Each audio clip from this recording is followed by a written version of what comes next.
Hi there. I'm Linda and I'm 32 years old. I work as a marketing coordinator here in Denver, and tonight I'm driving to my father's 70th birthday dinner at Romano's Steakhouse downtown. My hands are gripping the steering wheel a little too tightly because honestly, I'm nervous. Family gatherings have never been easy for me, especially when my half sister Marlene is involved. She has this talent for making me feel like an outsider, even though I'm Dad's biological daughter. As I pull into the restaurant parking lot, I can see the warm glow from inside other families laughing and celebrating together. I take a deep breath and check my reflection in the rearview mirror one last time. Before we dive into what happened next, let me ask you something. Where are you watching this from tonight? If this story resonates with you, please hit that like button and don't forget to subscribe, because you're about to witness how one family dinner changed absolutely everything forever. Let me give you some background about my complicated family situation, because understanding the history makes what happened next so much more significant. My parents divorced when I was just 8 years old, and it wasn't pretty. Dad tried his best to maintain a relationship with me, but 2 years after the divorce, he married Beverly, a woman who came with her own daughter, Marlene.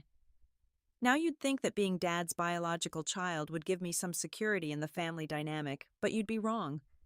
From the moment Beverly and Marlene moved into our house, I became the outsider. I remember the first family photo they took after the wedding. I was standing right there, but Beverly somehow managed to position everyone, so I was barely visible in the corner. When I pointed it out, she laughed and said it was just an accident, but the pattern continued for years. There were countless incidents that should have been red flags. When I made honor roll in 5th grade, Marlene threw a tantrum because the attention wasn't on her. Instead of celebrating my achievement, Dad took us all out for ice cream to make Marlene feel better. When I won the school science fair in 7th grade, Beverly conveniently forgot to mention it to anyone. But when Marlene got a participation ribbon in a local art contest, it was suddenly front-page news in our household. The bedroom situation was probably the most telling example of how things worked in our house. I had the larger bedroom because I'd lived there first, but when Marlene complained that it wasn't fair, Dad made me switch rooms with her. I went from a spacious room with 2 windows to a cramped space that barely fit a twin bed. Beverly's reasoning was that Marlene needed more space for her art supplies, even though she never actually used them. High school brought its own challenges. While other kids talked about their families supporting them at games or school events, I learned not to expect anyone to show up. Dad would promise to come to my track meets, but somehow Beverly always had somewhere else they needed to be. Meanwhile, Marlene's mediocre performances in school plays were treated like Broadway debuts with the whole family in attendance and dinner celebrations afterward. College couldn't come fast enough. I worked multiple part-time jobs throughout high school, saved every penny, and applied for every scholarship I could find. When I got accepted to Colorado State University with a partial scholarship, I was over the moon. Dad seemed proud, but Beverly made sure to point out how expensive college was and how they'd need to budget carefully. Meanwhile, they were already talking about paying for Marlene's art school, even though she was 2 years younger and had shown no particular talent or dedication. I moved into the dorms at 18 and never really moved back home. During school breaks, I'd visit for a day or two, but the dynamic never changed. I was always the outsider looking in on their perfect little family unit. After graduation, I landed a good job with a marketing firm in Denver and got my own apartment. I built a life for myself, made real friends who valued me, and learned what it felt like to be appreciated. The ironic part is that while I was building my independence and career, Marlene was still living at home at 28 years old. She'd had a few jobs here and there, but nothing seemed to stick. Beverly always had an excuse for why Marlene needed to live at home longer, why she needed more support, why everything had to revolve around making her comfortable. Over the years, I maintained minimal contact with the family. I'd send birthday cards and Christmas gifts, but I rarely attended gatherings. The few times I did show up, the pattern was always the same. I'd be tolerated, but not included, acknowledged, but not valued. Dad would make weak attempts to include me in conversations, But he never stood up to Beverly when she made her passive-aggressive comments or when Marlene outright ignored me. So when Dad called me personally 3 weeks ago, practically begging me to come to his 70th birthday dinner, I was surprised. He said family should be together for important milestones, and he specifically wanted me there. He sounded so sincere, so hopeful, that I agreed against my better judgment. He even asked me to help coordinate the dinner arrangements, since I was good at that sort of thing from my marketing job. He wanted to treat everyone to a nice dinner, but needed me to handle the restaurant reservation and payment coordination. Looking back now, I should have seen the setup coming. But sometimes you want to believe that people can change, that family can actually mean something. Sometimes you hope that maybe, just maybe, this time will be different. Romano's Steakhouse is the kind of place that screams expensive the moment you walk through the door. Crystal chandeliers cast warm light over pristine white tablecloths, and every surface gleams with polish and attention to detail. The hostess wore a crisp black dress, and even the busboys looked like they'd stepped out of a magazine. This wasn't some casual family restaurant. This was the kind of place where people celebrated major life events and business deals. As I walked through the dining room, I could see my family's table right in the center of the restaurant. Dad had specifically requested a prominent location, saying he wanted everyone to see his family celebrating together. Harold was wearing his best suit, the navy one he saved for special occasions, and he looked genuinely happy to see me. His face lit up when he spotted me, and he waved enthusiastically with both hands. Beverly was sitting to his right, wearing an elegant burgundy dress that probably cost more than most people's monthly grocery budget. Her smile looked perfectly composed for the other diners to see, but I'd known her long enough to recognize the coldness behind her eyes. She gave me the kind of wave you'd give to an acquaintance you barely knew. Marlene didn't even bother to look up from her phone when I approached. She was wearing what looked like a brand new designer outfit, probably purchased specifically for this dinner on Dad's credit card. Her nails were freshly manicured in a deep red that matched her lipstick, and her hair was styled in perfect waves that definitely came from an expensive salon. I walked over with genuine enthusiasm, ready to put aside years of family dysfunction for Dad's sake. After all, this was his 70th birthday, a milestone worth celebrating regardless of our complicated history. I greeted everyone warmly, giving Dad a hug and wishing him a happy birthday. I even complimented Beverly on her dress and told Marlene she looked lovely. That's when I noticed something odd. The table was clearly set for 4 people, not 5. There were 4 elegant place settings with the restaurant's finest china and crystal stemware, 4 chairs with plush cushions, 4 cloth napkins folded into perfect triangles. I looked around thinking maybe they'd arranged for a larger table, but this was definitely where we were supposed to be sitting. I asked the obvious question, "Where should I sit?" The words came out cheerfully enough, but I could already feel a familiar knot forming in my stomach. Marlene finally looked up from her phone, and that's when I saw the smirk.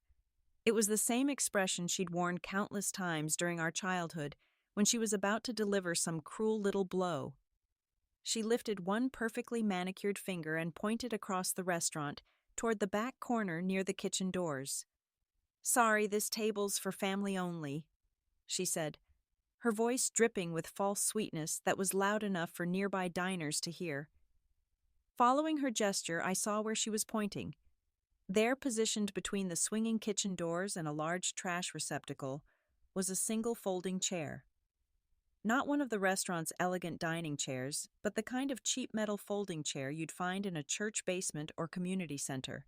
It looked completely out of place among the upscale furnishings, like someone had grabbed it from a storage closet as an afterthought. The nearby tables had gone quiet. I could feel other diners turning to look at our little drama, some with expressions of confusion, others with what looked like amusement. A few people actually chuckled, assuming this was some kind of family joke or playful sibling rivalry. My face burned with embarrassment, but I managed to keep my composure. Years of dealing with this family had taught me how to mask my emotions in public. I looked at Dad, hoping for some kind of intervention, some acknowledgement that this was completely inappropriate. Harold's face showed genuine distress. He opened his mouth as if to say something, but Beverly quickly jumped in with a bright artificial voice. Oh, let's not worry about seating arrangements right now. We should really look at these menus. The waiter said they have some wonderful specials tonight. And just like that, the moment passed. Dad closed his mouth and picked up his menu, choosing peace over standing up for his own daughter. It was the same pattern that had played out countless times during my childhood.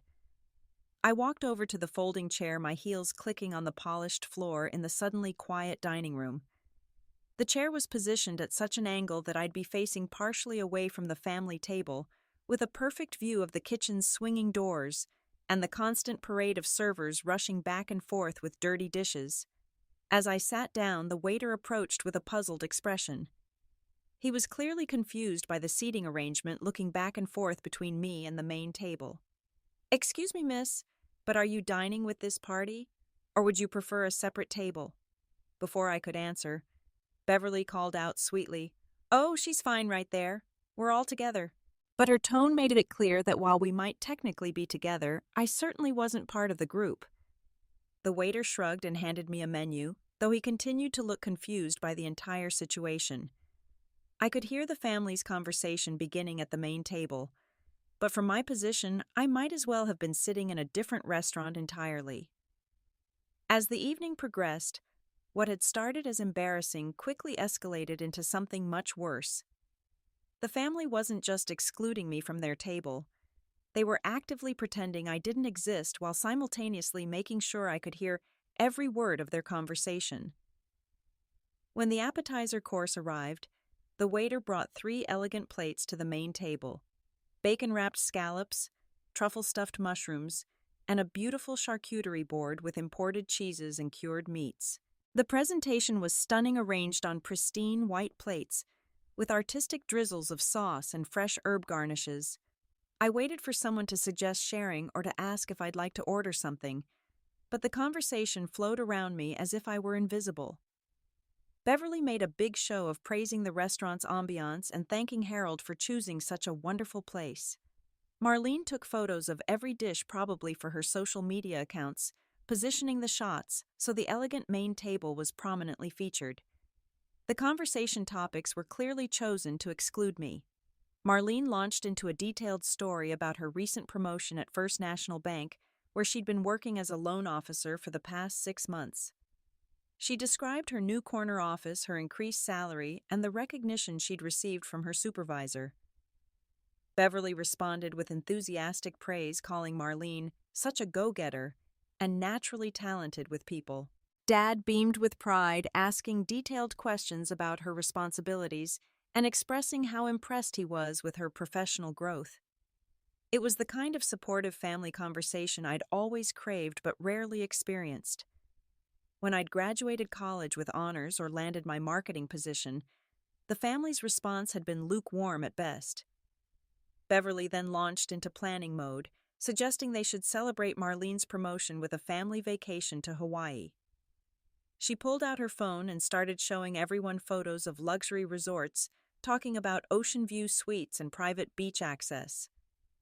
The excitement at the table was palpable as they discussed dates, activities, and how wonderful it would be to have some real family time together.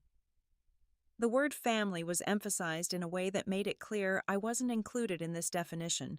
They talked about booking a 3-bedroom suite, planning couples spa treatments for Beverly and Harold, and arranging special dinners at the resort's finest restaurants. Not once did anyone glance in my direction or suggest that I might be interested in joining them. The passive-aggressive comments started during the second course. Beverly began telling stories about family traditions that had mysteriously started after I'd moved out for college. She described elaborate Christmas morning celebrations, Easter egg hunts in their backyard, and summer barbecues with all the people who really matter. Each story was told with enough detail to make it clear that these weren't small impromptu gatherings, but significant events that required planning and preparation. "You know," Beverly said, cutting into her perfectly prepared filet mignon, "some people only show up when it's convenient for them. But real family is there through thick and thin, supporting each other every single day." The comment was clearly directed at me, and everyone at the table knew it. Dad shifted uncomfortably in his seat but said nothing. Marlene smirked and took another sip of her expensive wine. I continued eating my meal in silence, refusing to give them the satisfaction of a reaction. The breaking point came during the main course when Beverly announced it was time for family photos. She flagged down a nearby waiter and asked if he'd mind taking some pictures of their special celebration. She positioned Harold in the center with herself on one side and Marlene on the other, creating a perfect nuclear family tableau. Then she turned to me with that same artificially sweet voice. "Linda, honey, would you mind moving away from the table for a few minutes? We want to get some nice family photos, and we don't want you to accidentally ruin the shot from where you're sitting." The words hit me like a physical blow. Not only was I excluded from the family photos, but my very presence was considered a potential disruption to their perfect image. Other diners were watching now, some with expressions of shock at what they were witnessing. I excused myself to the restroom, needing a moment to collect myself before I said or did something I'd regret. The ladies' room was thankfully empty, giving me a chance to process what was happening. As I stood in front of the mirror, I could hear two women entering and talking quietly near the sinks. "Did you see how that family is treating that poor girl?" one woman whispered. "I've never seen anything so cruel in my life." "I know," the other replied. "She seems so nice and polite, and they're acting like she's not even there. What kind of people do that at a birthday dinner?"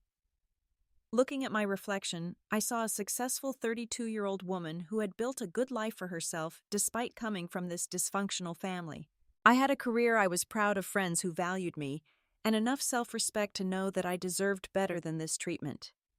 That's when I remembered something important. Dad had specifically asked me to coordinate the dinner arrangements. I was the one who had made the reservations, spoken with the restaurant manager about the special birthday setup, and provided my credit card as a guarantee for the evening's expenses. In all their focus on humiliating me, they'd forgotten one crucial detail: I was the one holding all the financial power in this situation. For the first time all evening, I smiled a genuine smile. Sometimes the best revenge isn't planned. It's simply allowing people to face the natural consequences of their own actions. When I returned to the table, something had shifted in my demeanor. The hurt and embarrassment were still there, but they'd been joined by a clarity and confidence that I hadn't felt all evening. I took my seat in the folding chair with my head held high, watching as my family continued their elaborate celebration. They had clearly taken my absence as an opportunity to order even more extravagantly. The table was now crowded with additional courses that hadn't been there when I left. There were multiple bottles of Dom Perignon champagne, each bottle costing more than most people's weekly paychecks. Beverly was explaining to Dad how champagne this fine deserved to be savored, not rushed, and how important it was to celebrate life's special moments in style. Marlene had ordered the restaurant's most expensive entree, a massive lobster tail paired with Wagyu beef, presented on a platter that looked like it belonged in a food magazine. She was taking photos from every angle, clearly planning to document this lavish meal for her social media followers. Beverly had chosen the truffle-crusted lamb while Dad was working on a dry-aged ribeye that probably cost more than most families spend on groceries in a month. But they weren't done yet. Beverly flagged down the waiter to discuss dessert options, specifically asking about the restaurant's most elaborate offerings. She wanted something truly special for Harold's birthday, something that would make this evening unforgettable. The waiter recommended their signature dessert, a multi-layered chocolate creation served with gold leaf premium vanilla bean ice cream and a selection of aged cordials. "We'll take 2 of those," Beverly announced grandly, "and maybe some of that imported cognac you mentioned earlier. This is a once-in-a-lifetime celebration after all." The waiter dutifully wrote down their orders, though I noticed him glancing in my direction with increasing confusion about the seating arrangement and my apparent exclusion from the group's ordering frenzy. Throughout this display of conspicuous consumption, the conversation continued to revolve around topics designed to emphasize my outsider status. They discussed family memories that I wasn't part of, inside jokes that had developed during my absence, and future plans that clearly didn't include me. Marlene was particularly cruel, describing how our family had certain traditions and values that some people just couldn't understand. She talked about loyalty and commitment, about being there for each other through good times and bad, all while pointedly avoiding any eye contact with me. "You know what I love most about our family," she said, her voice carrying clearly across the restaurant. "We all really know what family means. We're there for each other no matter what, and we don't just show up when we want something." Beverly nodded enthusiastically. "Exactly. Family isn't just about blood relations. It's about commitment, about choosing to be present in each other's lives consistently." Dad nodded along with their comments, though. He looked increasingly uncomfortable as the evening progressed. I could see him stealing glances in my direction, perhaps finally beginning to understand how his passivity over the years had contributed to this situation. The final courses arrived with great fanfare.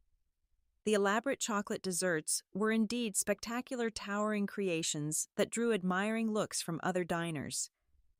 The cognac came in snifters that were larger than most wine glasses, and the waiter explained the proper way to appreciate the complex flavors. As they indulged in their expensive desserts and premium liquor, I noticed something interesting happening at nearby tables. Other diners were watching our family dynamics with increasingly obvious disapproval. What had started as curiosity about the unusual seating arrangement had evolved into clear judgment about the way I was being treated. An elderly couple at the table next to us had stopped their own conversation entirely, clearly appalled by what they were witnessing. A business dinner group kept glancing over with expressions of disbelief. Even the restaurant staff seemed uncomfortable with the situation, though they maintained their professional demeanor. That's when I saw the waiter approaching with a small leather folder. The check had arrived, and it was time for the evening's final act. The waiter looked around the table, clearly uncertain about the payment protocol given the unusual dynamics he'd observed all evening. He approached me first, since I had been the one to make the reservation and provide the credit card guarantee. As he handed me the folder, I could see the family's attention suddenly shift. For the first time all evening, they were all looking directly at me, waiting to see my reaction. I opened the folder slowly, taking my time to examine the bill in detail. The total was even higher than I'd expected, $4,900. The itemized list read like a catalog of luxury dining, multiple champagne bottles at $300, each premium steaks and lobster dishes, truffle supplements, aged cognac, and elaborate desserts. They had literally ordered the most expensive items on the menu, secure in their assumption that I would pay for everything while they treated me like garbage. The irony was almost too perfect to be real. Here I was, excluded from their family-only table, humiliated in front of an entire restaurant, and dismissed as someone who wasn't worthy of their consideration. Yet they had somehow forgotten the most important detail: I was the one with the power to pay for their extravagant celebration. I looked up from the bill to find 3 pairs of eyes watching me expectantly. Marlene still wore that smug expression, probably assuming I'd be shocked by the amount, but would ultimately swallow my pride and pay as expected. Beverly looked satisfied, as if this expensive dinner was simply her due as the matriarch of the family. Dad looked hopeful, but nervous, perhaps beginning to sense that something was about to change. I stood up slowly, and the entire restaurant seemed to fall silent. This was the moment I'd been building toward all evening, the culmination of years of mistreatment and dismissal. It was time to teach my family a lesson about the consequences of their cruelty. I rose from that uncomfortable folding chair with a grace and confidence that seemed to command the attention of everyone in the restaurant. The conversations at nearby tables had already died down as people sensed that something significant was about to happen. Even the waitstaff had slowed their movements, subtly positioning themselves to witness what was clearly going to be a memorable moment. With the bill still in my hand, I looked directly at my family for the first time all evening. Dad's face showed a mixture of hope and growing anxiety. Beverly maintained her composed expression, but I could see a flicker of uncertainty in her eyes. Marlene still wore that self-satisfied smirk, completely confident that despite their terrible behavior, I would ultimately cave and pay for their expensive celebration. I spoke in a clear, calm voice that carried easily across the restaurant's suddenly quiet dining room. You know what, Marlene? You're absolutely right about one thing tonight. The family leaned forward slightly, probably expecting me to acknowledge their superiority or apologize for some perceived slight. This table really is for family only. I continued gesturing toward their elegant seating arrangement with its pristine place settings and empty champagne bottles. Beverly nodded smugly, assuming I was finally accepting my outsider status. Marlene's smirk widened, thinking she had won this latest round of family warfare. Then I turned to address the waiter who had been standing nearby with obvious confusion about the payment situation. My voice remained steady and professional, but it was loud enough for everyone in our section of the restaurant to hear clearly. I'll be paying for my own meal tonight, I announced, reaching into my purse for my wallet. Just my salad and iced tea, which comes to $45, including tip. The waiter looked even more confused as I handed him exactly $45 in cash. He glanced at the bill in the folder, then back at me, clearly trying to process what was happening. As for the rest of this bill, I continued holding up the leather folder so everyone could see it. Since I'm apparently not family according to my sister here, I shouldn't be expected to cover family expenses, should I? The change in the family's expressions was instantaneous and dramatic. Dad's face went pale as he realized what was happening. Beverly's composed mask slipped, completely revealing panic underneath. Marlene's smirk vanished so quickly it was almost comical, replaced by a look of dawning horror. Linda, wait, Dad stammered, finally finding his voice. There's been a misunderstanding here. But I wasn't finished. I had years of accumulated hurt and humiliation to address, and a captive audience that was clearly sympathetic to my situation. You see, I said, addressing not just my family but the other diners who were listening with rapt attention, I've been excluded from this family gathering all evening. I was told this table was for family only and forced to sit by the trash cans like some unwanted guest. Murmurs of disapproval rippled through the nearby tables. The elderly couple I'd noticed earlier was shaking their heads in obvious disgust at my family's behavior. I've listened to conversations about family vacations, I'm not invited to family traditions I'm not part of, and family values that apparently don't include treating everyone with basic respect and dignity. Beverly tried to interrupt. Now, Linda, you're being overly dramatic. I'm being dramatic. I cut her off, my voice rising slightly but remaining controlled. I was pointed to a folding chair by the garbage and told, I'm not family, but I'm being dramatic for taking you at your word. The restaurant had gone almost completely silent now. Even diners at tables across the room had stopped eating to listen to our family drama unfold. For years, I've been the responsible one in this family, I continued. I've paid for Dad's medical emergencies, helped with mortgage payments when times were tight, and covered countless family expenses because I was the only one with a stable income. Dad looked stricken as I laid out the financial history he'd preferred to keep private. Beverly's face was turning red with embarrassment as other diners learned about their financial dependence on the daughter they'd just humiliated. I've been treated like an ATM machine that's expected to pay for everything while being excluded from the benefits of family membership. Well, you can't have it both ways. Either I'm family and deserve to be treated with respect, or I'm not family and have no financial obligations to you. Marlene finally found her voice, though it came out as more of a squeak than her usual confident tone. Linda, you're taking this way too seriously. I was just joking around. Joking, I replied, looking at her with genuine amazement. You publicly humiliated me in front of an entire restaurant, excluded me from family photos, and made it clear that I'm not welcome at your table. But somehow, I'm supposed to find it funny and still pay for your $4,900 dinner. The exact amount seemed to hit the family like a physical blow. I don't think they'd actually calculated how much their extravagant ordering had cost until that moment. A well-dressed businessman at a nearby table spoke up, his voice carrying clearly in the quiet restaurant. Ma'am, I've been watching this situation all evening and I've never seen anything so cruel. These people should be ashamed of themselves. The elderly woman I'd noticed earlier stood up from her table. Young lady, you have every right to stand up for yourself. What they've done to you tonight is absolutely disgraceful. More voices joined in, creating a chorus of support from strangers who had witnessed my family's behavior. The social pressure was mounting, and my family was beginning to understand that they were facing public judgment for their actions. The restaurant manager appeared, as if summoned by the growing tension in the dining room. He was a distinguished-looking man in his 50s, wearing an impeccably tailored suit that marked him as someone accustomed to handling delicate situations.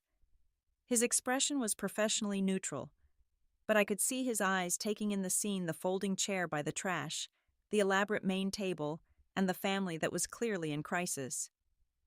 "Is there a problem here?" he asked diplomatically, though it was obvious to everyone that there was indeed a significant problem. Beverly immediately tried to take control of the narrative, switching to her most charming voice. "Oh, there's just been a little family misunderstanding. Nothing we can't work out among ourselves." But the other diners weren't having it. The elderly woman who had spoken up earlier stepped forward, her voice trembling with indignation. "I've been coming to this restaurant for 15 years, and I have never witnessed such appalling behavior," she declared. "These people have spent the entire evening treating this young woman like garbage, excluding her from their table and humiliating her in public. It's been absolutely heartbreaking to watch." The businessman from the nearby table nodded in agreement. "I can confirm everything she's saying. We've all been watching this family's behavior tonight, and it's been unconscionable. They've treated her terribly while expecting her to pay for their expensive dinner." More patrons began speaking up, creating a damning chorus of testimonials about what they'd witnessed. A young couple described seeing me relegated to the folding chair. A group of friends detailed the cruel comments they'd overheard. Even some of the waitstaff were nodding in agreement, though they remained professionally silent. The manager's expression shifted from neutral to concerned as he realized this wasn't just a family squabble, but a situation that was affecting his other customers' dining experience. He looked at the bill in my hand, then at the elaborate main table with its evidence of expensive consumption. "I see," he said carefully, "and there seems to be some question about payment." Harold finally attempted to take charge of the situation, though his voice lacked conviction. "I'm sure we can work this out. Linda, you know, I didn't mean for any of this to happen. It's my birthday and I just wanted everyone to have a nice time together." "A nice time?" I responded, incredulity clear in my voice. "Dad, I've been sitting by the garbage cans all evening while you watched your wife and stepdaughter treat me like an uninvited stranger. When exactly was I supposed to start having a nice time?" Marlene tried a different approach, her voice taking on a wheedling, desperate quality. "Come on, Linda. You know I didn't mean anything by it. I was just being silly.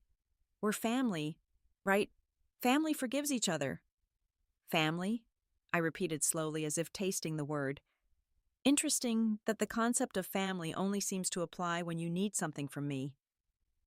Beverly had been frantically checking her purse and phone, clearly trying to calculate their available resources. Her face had gone from red to pale as the reality of their situation sank in.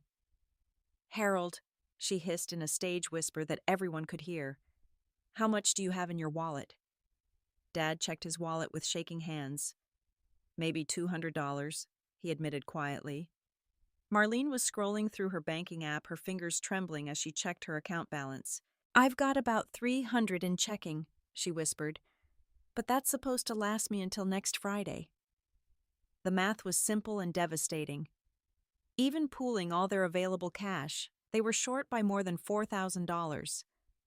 They had ordered champagne that cost more than some people's monthly rent steaks, that cost more than a week's worth of groceries, and desserts that cost more than a tank of gas, all while assuming I would cover the bill despite their abhorrent treatment. The manager was beginning to look concerned about the situation escalating further. "Perhaps we should discuss payment options privately," he suggested. But I wasn't ready to let them off the hook yet. This was a teaching moment that had been years in the making. "You know what the saddest part is? I said, looking at each of them in turn. I actually came here tonight hoping things might be different.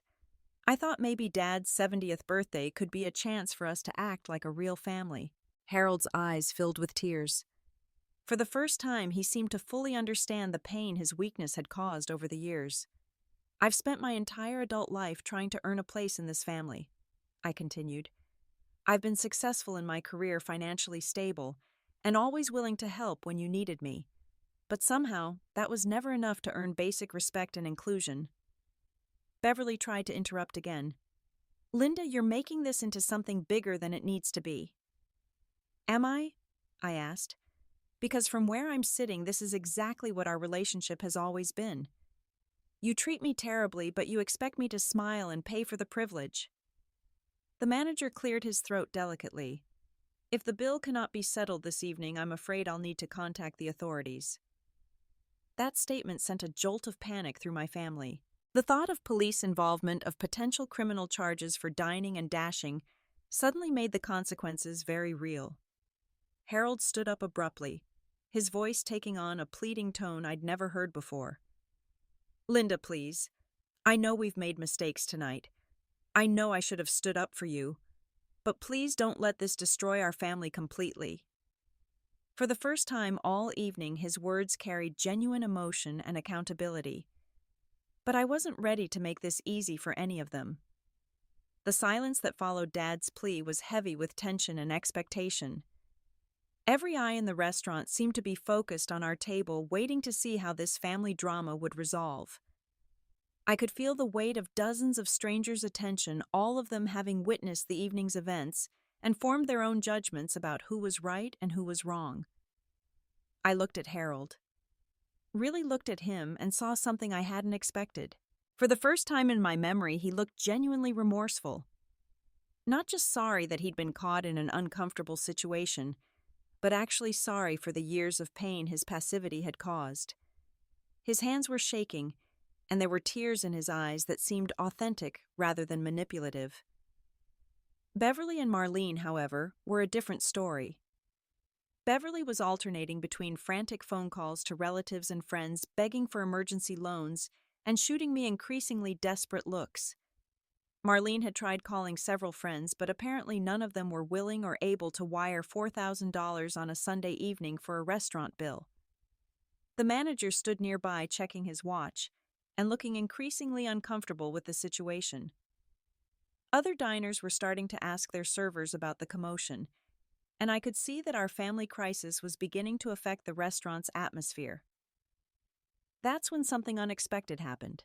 The elderly woman who had spoken up earlier approached our table, her husband following close behind. She walked directly to me, ignoring the rest of my family entirely. "Honey," she said in a gentle voice, "my husband and I would like to pay for your portion of the evening. We've been married for 47 years, and we've never seen anything like what these people put you through tonight." Her offer was so kind and unexpected that I felt tears welling up in my eyes. "That's incredibly generous," I managed to say, "but I already paid for my own meal." "Then let us pay for your parking," her husband insisted, "or your gas money for driving over here. Something to show you that not all families are like this one." Their kindness stood in stark contrast to my own family's behavior, highlighting just how abnormal and cruel the evening had been. Other diners began approaching as well, offering support and expressing their disgust with what they'd witnessed. A young mother with 2 small children stopped by. "I just wanted you to know that you handled this situation with incredible grace," she said. "I hope my children grow up to have your strength and dignity." The businessman who had spoken up earlier handed me his business card. "If you ever need a reference for anything professional or personal, please don't hesitate to call me. Anyone who can maintain such composure under these circumstances is someone I'd be proud to recommend." The outpouring of support from complete strangers was overwhelming and healing in a way I hadn't expected. These people didn't know my history or the years of accumulated pain that had led to this moment, but they recognized injustice when they saw it and chose to stand up for what was right. Meanwhile, my family's situation was becoming increasingly desperate. Beverly had managed to reach her sister, but even with a promised loan of $1,000, they were still short by several thousand. Marlene was crying now, the reality of potential legal consequences finally sinking in. Harold approached me one more time, his voice barely above a whisper. "Linda, I know I don't deserve to ask this of you, but please, I'll do anything to make this right. I'll stand up to Beverly from now on. I'll make sure you're included in everything. I'll even pay you back every penny over time." His promises sounded sincere, but I'd heard similar words before during previous family crises. The difference this time was that there were witnesses to his commitment, dozens of people who had seen how I'd been treated and would remember his words. I looked around the restaurant one more time, taking in the faces of all the strangers who had shown me more kindness in one evening than my family had in years. I thought about the lessons I wanted this experience to teach, not just to my family, but to myself. "I'm going to pay the bill," I announced, and I could see the relief flood across their faces. But I held up my hand before they could thank me.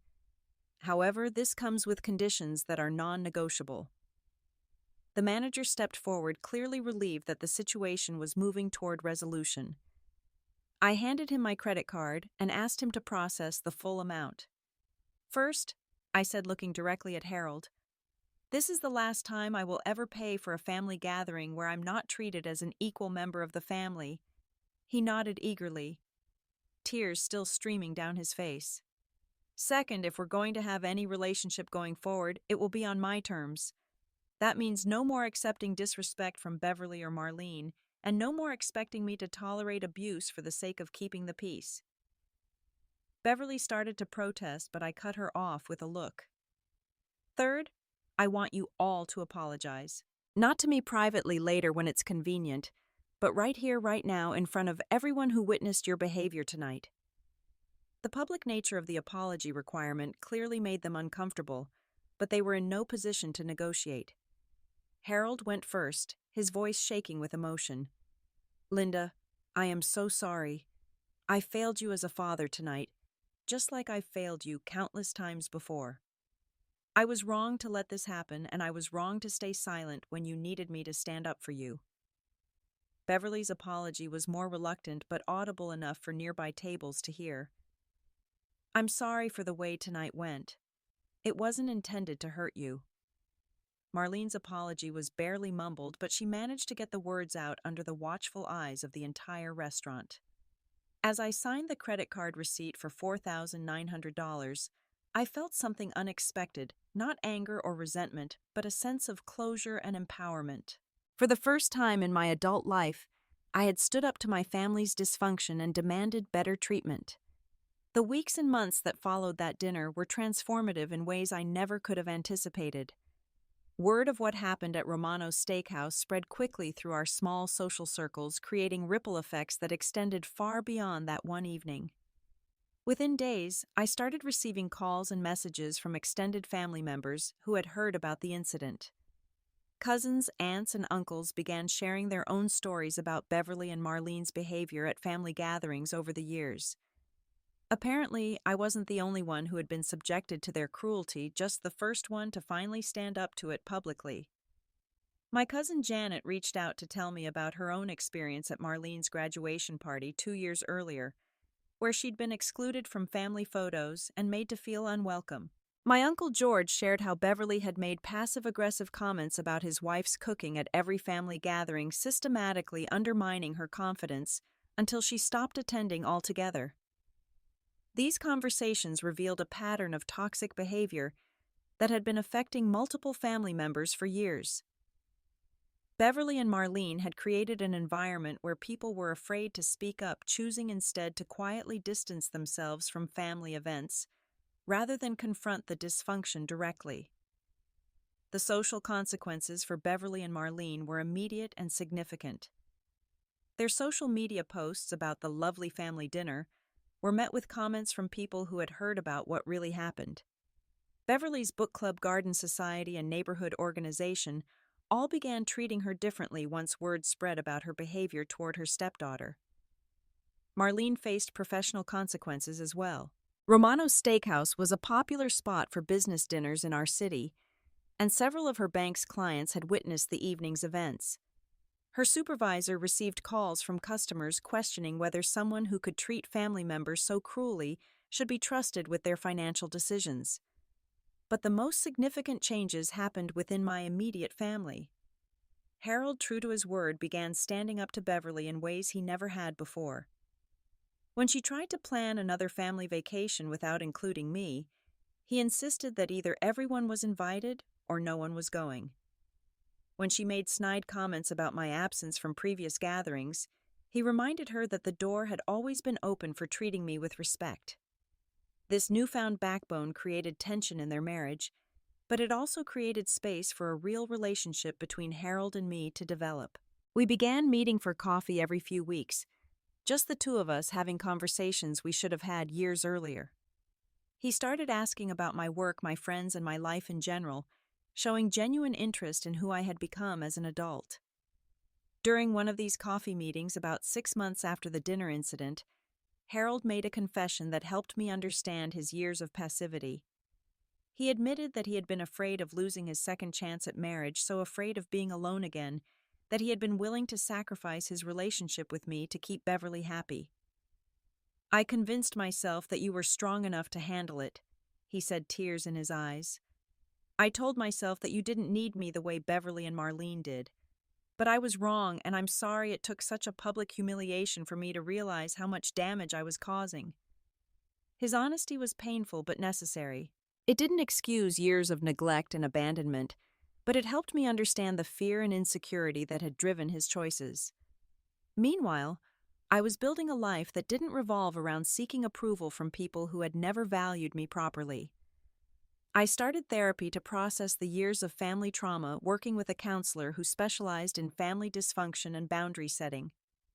Through our sessions, I began to understand how my childhood experiences had shaped my adult relationships and my tendency to overextend myself for people who didn't appreciate my efforts. I also began cultivating deeper friendships with people who actually wanted me in their lives. My colleague Sarah, who had always been friendly but casual, became a close friend when I started opening up about my family experiences. She introduced me to her circle of friends, people who included me naturally and enthusiastically in their gatherings and celebrations. Through Sarah's friends, I met David, a software engineer who was kind, stable, and came from a family that actually functioned like a family should. Watching his family interact during our first holiday together was a revelation. They disagreed sometimes, they had different opinions and personalities, but they treated each other with fundamental respect and affection. David's parents included me in conversations, asked about my interests, and made space for me at their table without drama or conditions. His sister invited me to join their family group chat, where they shared funny memes, coordinated gatherings, and supported each other through daily life. It was everything I had always wanted from a family, but had never experienced. As my personal life flourished, my professional life did too. The confidence I had gained from standing up to my family translated into more assertiveness at work. I began speaking up in meetings, proposing new ideas, and advocating for myself in ways I never had before. Within a year of the restaurant incident, I was promoted to senior marketing coordinator with a substantial salary increase. The financial independence this promotion provided felt particularly meaningful given my family's history of financial dependence on me. I was able to establish clear boundaries about money, helping Harold with genuine emergencies while refusing to fund lifestyle choices or family vacations that excluded me. Beverly and Marlene's relationship with Harold continued to deteriorate as he maintained his new boundaries. Beverly, accustomed to controlling family dynamics through manipulation and guilt, struggled to adapt to his newfound assertiveness. Marlene, who had always relied on her mother's support in conflicts, found herself having to take responsibility for her own behavior for the first time. About a year after the dinner, Marlene reached out to me directly for the first time since that night. She called to apologize, not because she was in crisis or needed something, but because she had started therapy herself and was working on understanding her own behavior patterns. Her apology was more genuine than anything she had offered at the restaurant. She acknowledged the years of cruelty, the deliberate exclusion, and the sense of superiority she had cultivated at my expense. She didn't ask for forgiveness or expect an immediate reconciliation, but simply wanted me to know that she understood the harm she had caused.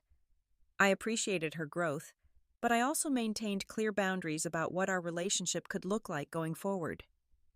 We began exchanging occasional texts and meeting for coffee every few months, slowly building something that resembled a normal sibling relationship, but without the assumption that shared DNA entitled her to unconditional forgiveness. Beverly never did apologize genuinely or change her behavior significantly. She continued to make passive-aggressive comments and attempt to manipulate family dynamics, but her power had been significantly diminished. Harold's refusal to enable her behavior meant that her influence was limited, and other family members felt more comfortable standing up to her as well. The most important lesson I learned through this entire experience was about the difference between family and relatives. Family is made up of people who choose to love, support, and include you in their lives. Relatives are just people who happen to share your DNA, but DNA alone doesn't create the bonds that make relationships meaningful. I learned that it's not selfish to demand respect from the people in your life, even if those people are family members. It's not cruel to refuse to accept mistreatment, just because the person mistreating you is related to you. And it's not wrong to walk away from relationships that consistently harm your well-being, regardless of social expectations about family loyalty. The restaurant dinner that had started as such a painful experience ultimately became the catalyst for the most positive changes in my adult life. By refusing to accept unacceptable behavior, I had created space for genuine relationships based on mutual respect and affection. I built a chosen family of friends who celebrated my successes, supported me through challenges, and included me naturally in their lives. I developed a romantic relationship with someone who valued me for who I am, rather than what I could provide. And I rebuilt my relationship with my father on terms that honored both of our needs and boundaries. Most importantly, I learned to value myself enough to demand better treatment from everyone in my life. That lesson, learned in the most public and painful way possible, became the foundation for a life filled with genuine love, respect, and belonging. Looking back now, I can honestly say that paying that $4,900 restaurant bill was one of the best investments I ever made. Not because it bought me a family's love or respect, but because it bought me something far more valuable: the knowledge that I'm worth standing up for, and the courage to demand the treatment I deserve from everyone in my life. The story of that dinner has become something I share with friends who are struggling with their own family dynamics. I tell them about the folding chair by the trash can, about the choice between enabling bad behavior and demanding better, and about the incredible freedom that comes from refusing to accept unacceptable treatment. If you're watching this and recognizing your own family dynamics in my story, I want you to know that you deserve better. You deserve to be included, valued, and treated with respect by the people who claim to love you. And if they can't or won't provide that treatment, you have the right to create boundaries that protect your well-being. What do you think? Have you ever been in a situation where family members expected you to accept poor treatment just because you're related? How did you handle it? I'd love to hear your stories in the comments below, and if this video resonated with you, please give it a like and subscribe for more stories about setting boundaries and building healthier relationships. Remember, you teach people how to treat you by what you're willing to accept. Don't accept less than you deserve, even from family. Thank you for listening to my story, and I hope it helps you find the courage to demand the respect and love you deserve in your own life. Take care of yourselves, and I'll see you in the next video.